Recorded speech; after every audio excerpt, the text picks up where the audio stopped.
जय हिंद दोस्तों, मैं अभिषेक यादव स्वागत करता हूं आपके अपने चैनल स्टडी विद अभिषेक में। तो शुरू करते हैं इस सीरीज की आज की क्लास। देखते हैं आज का पहला प्रश्न है आज का आपका, राज्यसभा को भंग करने में कौन सक्षम है। इसमें आपके ऑप्शंस हैं, ए राष्ट्रपति, राज्यसभा अध्यक्ष, या सी संसद का संयुक्त सत्र, या डी कोई नहीं। इसमें आपका सही ऑप्शन है ऑप्शन नंबर डी, कोई नहीं। राज्यसभा जो है आपका एक अस्थायी सदन है, इसको भंग नहीं किया जा सकता है।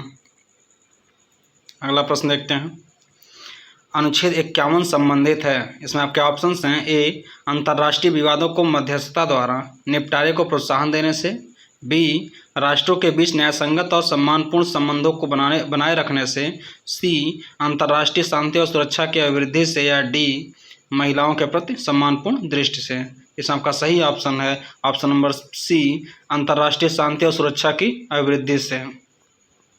अगला प्रश्न देखते हैं, नीति निर्देशक तत्व संविधान की आत्मा है, उक्त कथन किसका है। इसमें आपके ऑप्शंस हैं, ए केसी वीरे, बी जी ऑस्टिन, या सी के संथानम, या डी के वी राय। इसमें आपका सही ऑप्शन है ऑप्शन नंबर बी, जी ऑस्टिन।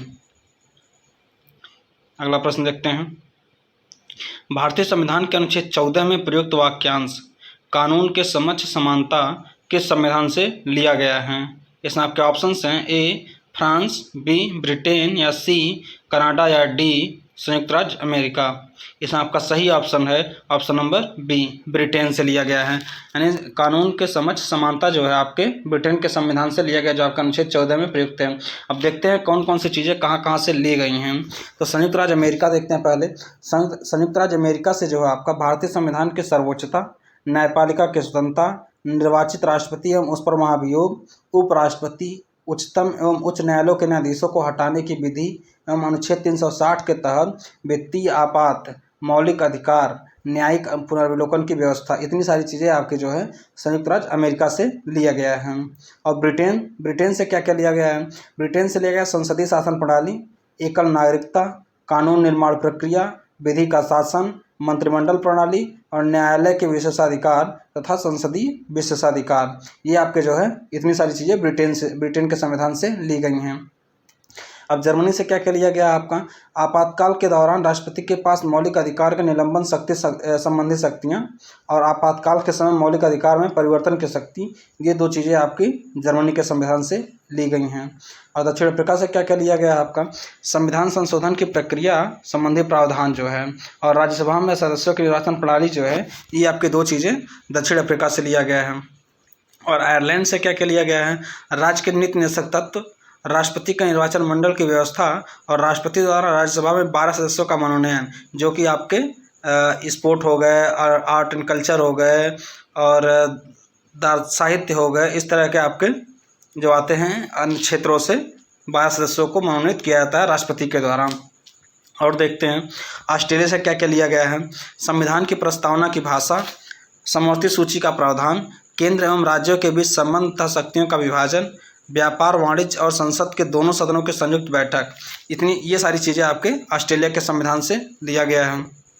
और देखते हैं कनाडा से क्या लिया गया है, संविधान में संघीय शासन व्यवस्था के प्रावधान, केंद्र के अधीन अतिविशिष्ट शक्तियाँ, केंद्र द्वारा राज्य के राज्यपाल की नियुक्ति और राष्ट्रपति का उच्चतम न्यायालय से परामर्श प्राप्त करने की व्यवस्था, और यूनियन ऑफ स्टेट शब्द की अवधारणा, ये सारी चीज़ें आपकी कनाडा के संविधान से एडॉप्ट की गई हैं। अब सोवियत संघ से क्या क्या लिया गया है, मौलिक कर्तव्य के प्रावधान, मूल कर्तव्यों और प्रस्तावना में सामाजिक, आर्थिक और राजनीतिक न्याय के आदर्श, ये सारी चीज़ें आपके सोवियत संघ से ली गई हैं, जो कि आज का क्या बोलते हैं रसिया है, यानी रूस, जो कि पहले सोवियत संघ हुआ करता था, USSR, जो कि टूट के अब 15 देशों में बढ़ चुका है।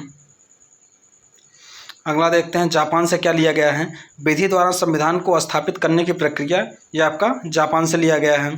और फ्रांस से लिया गया है कि गणतंत्रात्मक और प्रस्तावना में स्वतंत्रता, समता, बंधुता के आदर्श का सिद्धांत, ये जो है आपका फ्रांस के संविधान से लिया गया है। मतलब ये 10 देशों से बहुत सारी चीज़ें अडॉप्ट की गई हैं, जो मूल रूप से दिया गया है।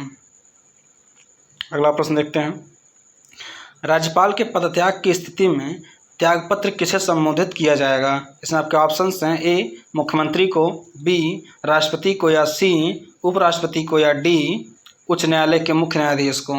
इसमें आपका सही ऑप्शन है ऑप्शन नंबर बी, राष्ट्रपति को, क्योंकि राज्यपाल जो होता है राष्ट्रपति के प्रसाद पर्यंत अपने पद पर बना रहता है और राज्यपाल को राष्ट्रपति के द्वारा ही नियुक्त किया जाता है। इसलिए राष्ट्रपति जो अपना पदत्याग के लिए अगर पत्र देते हैं तो आपको राष्ट्रपति को ही संबोधित करते हैं। अगला प्रश्न, और राज्यपाल के बारे में देखते हैं। राज्यपाल के बारे में जो अन्य प्रावधान जैसे देखते हैं, अनुच्छेद 153 जो है राज्यों के राज्यपाल के बारे में कहता है। अनुच्छेद 153 में लिखा गया है कि प्रत्येक राज्य का एक राज्यपाल होगा। और अनुच्छेद 155 में दिया गया है राज्यपाल की नियुक्ति, यानी राज्यपाल की जो नियुक्ति होती है राष्ट्रपति के द्वारा की जाती है। ये इसका वर्णन आपका अनुच्छेद 155 में दिया गया है। और राज्यपाल की जो पदावधि होगी इसके बारे में अनुच्छेद 156 में बताया गया है। और राज्यपाल के नियुक्त होने की योग्यता अर्हताएँ जो होंगी इसके बारे में आपका अनुच्छेद 157 में दिया गया है। और इसी प्रकार दिया गया अनुच्छेद 158 में जो है राज्यपाल के पद के लिए जो शर्तें होंगी वो आपके अनुच्छेद 158 में दिया गया है। और राज्यपाल द्वारा शपथ या प्रतिज्ञान जो लिया जाएगा उसके बारे में जो प्रावधान दिया गया है वो आपका अनुच्छेद 159 में दिया गया है। अगला प्रश्न देखते हैं, निम्नलिखित में से कौन एक लोकसभा और राज्यसभा की गणपूर्ति करता है? इसमें आपके ऑप्शंस हैं, ए कुल सदस्य संख्या के 1/5, बी कुल सदस्य संख्या का 1/6, या सी कुल सदस्य संख्या का 1/8, या डी कुल सदस्य संख्या का 1/10। इसमें आपका सही ऑप्शन है ऑप्शन नंबर डी, कुल सदस्य संख्या का 1/10। अगला प्रश्न देखते हैं, व्यक्तिगत स्वतंत्रता की गारंटी किस याचिका द्वारा की गई है? इसमें आपके ऑप्शंस हैं, ए परमादेश, बी अधिकार परीक्षा, सी उत्प्रेषण, या डी बंदी प्रत्यक्षीकरण। इसमें आपका सही ऑप्शन है ऑप्शन नंबर डी, बंदी प्रत्यक्षीकरण के द्वारा जो है स्वतंत्रता की गारंटी दी जाती है। देखते हैं जो है ये रीट जो जारी की जाती है ये आपके उच्चतम न्यायालय और उच्च न्यायालय दोनों के द्वारा जारी की जाती है। और उच्च न्यायालय जो जारी करता है अनुच्छेद 226 के अंतर्गत जारी करता है, और उच्चतम न्यायालय जारी करता है रीट ये आपके अनुच्छेद 32 के अंतर्गत जारी करता है। और रीट जो जारी करते हैं 5 प्रकार के रीट जारी किया सकते हैं। पहला है बंदी प्रत्यक्षीकरण, दूसरा परमादेश, तीसरा प्रतिषेध, और चौथा अधिकार परीक्षा, तथा पांचवा उत्प्रेषण। ये 5 प्रकार की रीटें जारी की जाती हैं उच्चतम न्यायालय और उच्च न्यायालय के द्वारा। उच्च न्यायालय अनुच्छेद 226, उच्चतम न्यायालय अनुच्छेद 32 के अंतर्गत। अगला प्रश्न देखते हैं, न्यायपालिका कार्यपालिका से अलग होनी चाहिए प्रावधान किया गया है। इसमें आपके ऑप्शंस हैं, ए मूल अधिकार में, बी राज्य के नीति निदेशक तत्व में, या सी संविधान के अनुसूची 6 में, या डी प्रस्तावना में। इसमें आपका सही ऑप्शन है ऑप्शन नंबर बी, राज्य के नीति निदेशक तत्व में। अब राज्य का नीति निदेशक तत्व जो है आपके संविधान के भाग 4 में दिया गया है।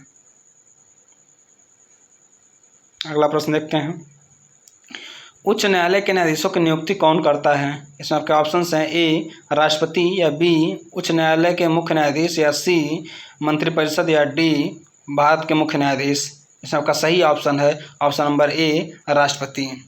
उच्च न्यायालय और उच्चतम न्यायालय के जो न्यायाधीशों की नियुक्ति होती है वो राष्ट्रपति के द्वारा की जाती है। अगला प्रश्न देखते हैं, संविधान के अनुच्छेद 14 का पूर्ण निलंबन किस अनुच्छेद के अंतर्गत किया जा सकता है?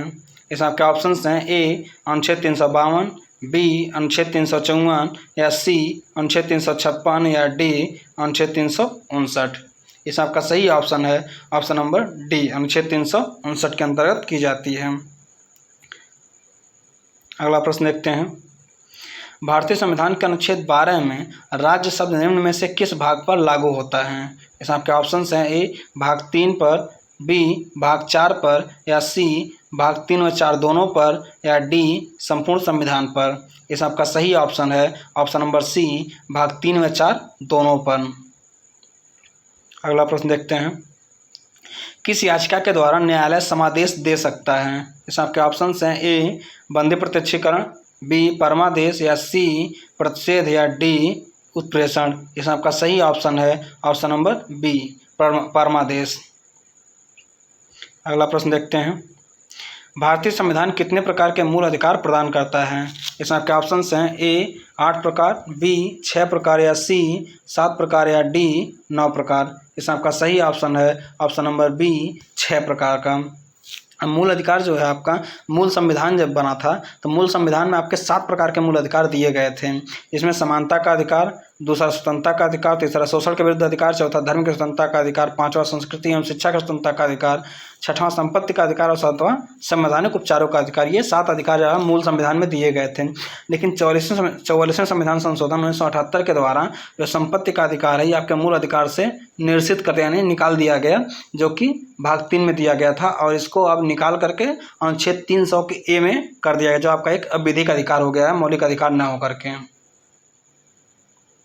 अगला प्रश्न देखते हैं, पंडित जवाहरलाल नेहरू के नेतृत्व में अंतरिम सरकार का गठन कब हुआ था? इसमें आपके ऑप्शंस हैं, ए अगस्त 1945 में, बी सितंबर 1946 में, या डी सी जुलाई 1945 में, या डी अक्टूबर 1946 में। इसमें आपका सही ऑप्शन है ऑप्शन नंबर बी सितंबर 1946 में जो है पंडित जवाहरलाल नेहरू के नेतृत्व में अंतरिम सरकार का गठन हुआ था।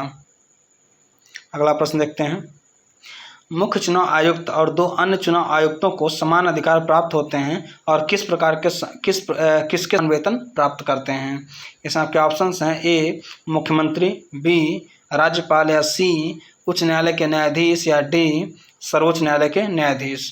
इसमें आपका सही ऑप्शन है ऑप्शन नंबर डी सर्वोच्च न्यायालय के न्यायाधीश के समान ये वेतन इनको दिया जाता है। मुख्य चुनाव आयुक्त होते हैं और जो 2 अन्य चुनाव आयुक्त होते हैं इनको सर्वोच्च न्यायालय के जो न्यायाधीश होते हैं उनके समान वेतन दिया जाता है। अगला प्रश्न देखते हैं, लोकसभा में अध्यक्ष के मत को क्या कहा जाता है? इसमें आपके ऑप्शंस हैं, ए ध्वनि मत, बी निर्णायक मत, या सी प्रत्यक्ष मत, या डी अप्रत्यक्ष मत। इसमें आपका सही ऑप्शन है ऑप्शन नंबर बी निर्णायक मत। यानी जब कोई विधेयक पारित होता है और उसमें जब वोटिंग होती है, वोटिंग के समय अगर मत बराबर हो जाते हैं तो उस समय जो लोकसभा के अध्यक्ष होते हैं वो अपना मत देते हैं और उनके जो मत दिया जाता है उनके मत को निर्णायक मत कहा जाता है। तो ध्वनि मत क्या होता है? ध्वनि मत जो होता है आपका, जब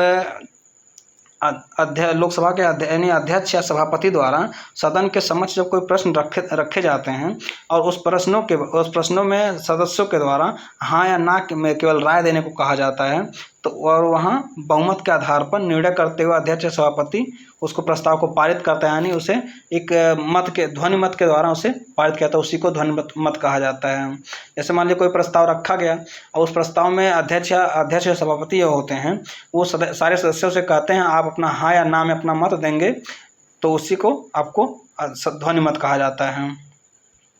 अगला प्रश्न देखते हैं, राज्य विधानमंडल की मंजूरी के बिना राज्यपाल द्वारा जारी एक अध्यादेश अवधि के लिए प्रभावी होगा। इसमें आपके ऑप्शन हैं, ए 6 महीने, बी 6 हफ्ते, या सी 1 वर्ष, या डी 1 महीने। इसमें आपका सही ऑप्शन है ऑप्शन नंबर बी 6 हफ्ते।